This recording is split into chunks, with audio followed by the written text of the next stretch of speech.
Kas labiausiai įsiminė ruošiantis šiai premjerai? Kas tokio įsimintino ruošiantis personažams, kai jų tiek daug? Labai sunkus klausimas.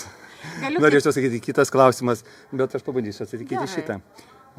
Man įsiminė, visų pirma, atmosfera, darbo atmosfera, darbo kultūros, toksai, kaip sakyti, pojūtis, kad su Evaldu ne pirmą kartą dirbu ir aš žinau, kad Evaldas kitoks režisierius yra, jisai minkštas, švelnus, dėmesingas, labai juokingas, daug buvo juoko repeticijose. Tai sakyčiau, kad įsiminė atmosfera, labai gera, kūrybinė darbo atmosfera.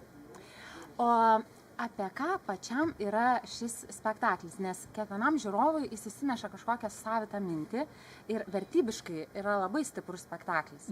Kažkam yra tiesiog galbūt komedija ir ateina tik pasijuokti.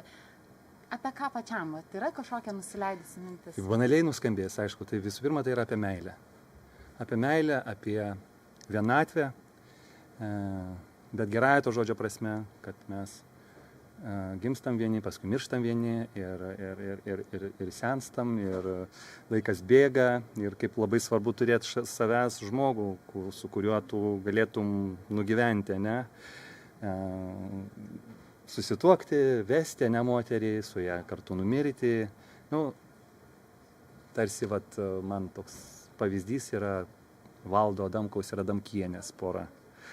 O kad paklydimų visokių būna, tai porose tai yra natūralu. Tai kas ir vyksta šitam spektaklyje. Bet finale vis tiek viskas baigėsi taip, kaip turi baigtis. Gerai.